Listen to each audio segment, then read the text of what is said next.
ain't no closing it now. That forbidden door is open to the point we just getting random matches on Rampage where members of the AEW roster do indeed take on New Japan. This ain't even the first time. Hello, my name is Simon from WhatCulture, and as I am the master and the king of the ups and downs, I realised, oh my gosh, we've had another wrestling show, because flub me sideways, we have so many every single week. I better take the temporary fist of power and give the good bits an up and the bad bits a down. So spoiler, that's exactly what we're gonna do.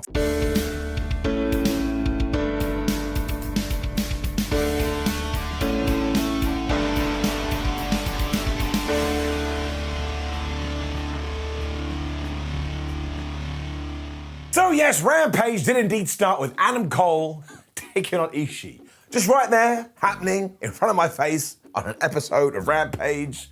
This blew my mind. As this was the New Japan monster though, these two just hit the absolute shit out of each other, and Cole realised he was in for a war here, so he went in with some kicks. Unfortunately, he then accidentally pushed the taunt button, so Ishii got back to his feet and he killed him. I mean, he just absolutely took his head off, and even when they were fighting outside of the ring and Ishii went to chop Adam Cole and Cole got out the way, I swear, Ishii hit Rita the ring post so hard, I don't think he remembered that wrestling is a work, something we're going to talk about later too. Adam even threw him into Barry Barricade after this, but Ishii is just like some sort of undead monster. No matter what you do to him, he just keeps getting up. Still, once again, Cole was busting out the knees and even a neck breaker, but then he started to slap Ishii, and even I started saying like a massive nerd, Adam Cole, what are you doing? Because this just hit Ishii's you piss me off button, and even though Adam Cole then planted him with as many strikes as possible, Ishii hit him once and down Adam Cole went. I mean, you really should have seen this coming. There was a great bit where Cole was going to lower the boom, but Ishii got out of the way and hit a lariat, but then he was going for his brainbuster, which Adam Cole reversed into a variation of his own. And once again, do not forget, this was just happening on a random episode of Rampage. You had to figure some shenanigans were coming, because we do have the AEW versus NJPW pay-per-view soon. So this is when Jay White came out, and given that Rocky Romero had come to the ring with Ishii, Jay was like, well, I'm just going to attack you. So he threw him right into Simba the Steel Steps, and this confused Ishii. He had no idea what was going on.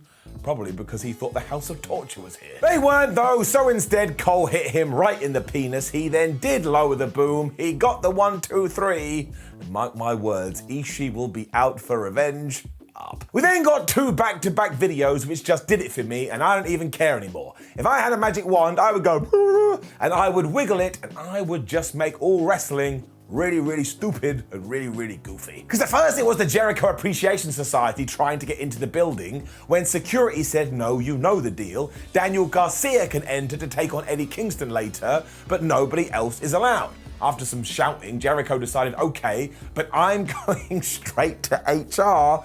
And as they were murking off, Matt Maynard just shouted, human resources. I tell you, I was having a time of my life. We then zoomed right to Hook, who was about to be interviewed, when Danhausen decided, I know how to get in your head and how to ensure you do fight me. And he had a bag of Hook's favorite chips, and he was just throwing them on the floor. So you have no idea how happy I was, and this led to Hook grabbing Danhausen, slamming him against the wall, and actually saying or whispering his first words. Because he went, you wanted my attention? Well, you've got it. And I was like, man, he's such a dreamboat. I cannot believe that any of this was real, but I want all of it for the rest of my life, to the point when you take both together, it is getting it up. And then it's time to build Lance Archer. Because this was basically exactly what we had done with the Butcher last week, because of course come Dynamite, it is going to be Lance taking a Wardlow, so we have to remind everyone, this guy's a bit of a loon and you don't want to mess with him. So he walked out and absolutely murdered Serpentico, but the best bit was Serpentico's plan was, well, before he gets in the ring,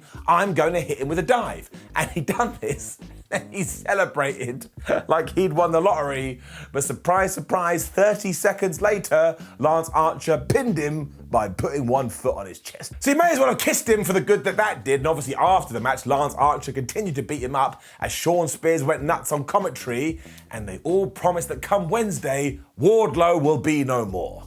I highly doubt that. We then had a quick video showing Mark Sterling telling us how great Tony Nese was, so that's going somewhere. when it was indeed time for Daniel Garcia versus Eddie Kingston. You knew there was going to be no nonsense here because, again, all the other groups had been banned from the building. And the reason I love this so much is Eddie Kingston is just great, we know that, and you can already see that Daniel Garcia is going to turn into an absolutely fantastic wrestler / sports entertainer. I mean, he's just got that vibe without doing anything, and I think Kingston knows this because in the early going, not only did he throw him into Barry Barricade, but he also threw him into Simba the Steel Steps.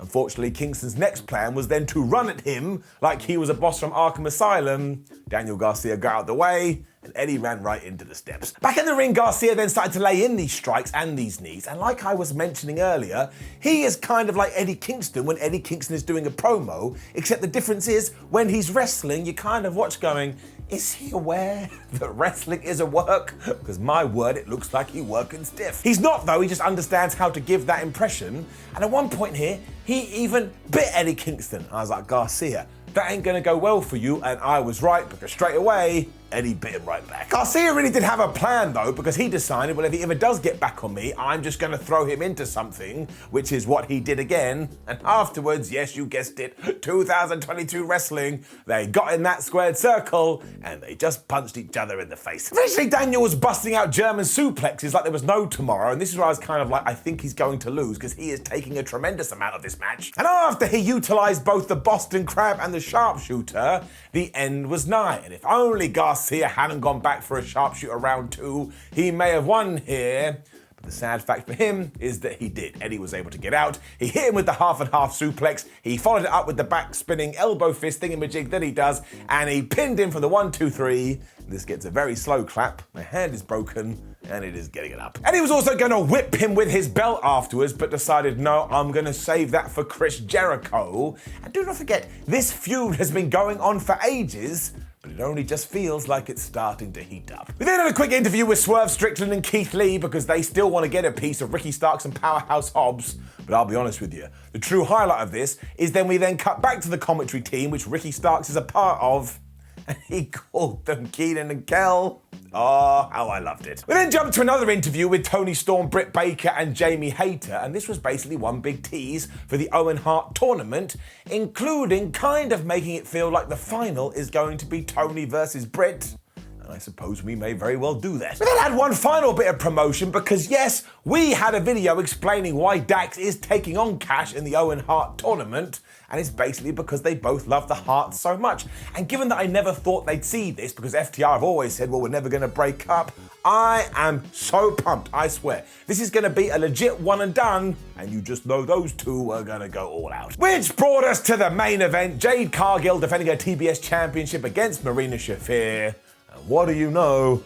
It was really good. Cargill just gets better and better every single week, and as we've talked about here on the show, Marina does know what she's doing, she just needs a bit more TV time. We of course went straight to her MMA stuff to begin with because she was kicking the shit out of Jade Cargill, but the whole point is that our champion is too powerful, so she knocked her out with a fall-away slam. They also eventually fell out to the floor, and this is when Red Velvet and Kira Hogan were acting all baddies and doing the interference, and fair play to the many people that got in touch with me and said, wait a minute, Simon, why is Red Velvet teaming up with Jade when they had that massive feud? And I say to you, this is a very good point. And my answer to you is that I don't know, and hopefully AEW does explain this soon.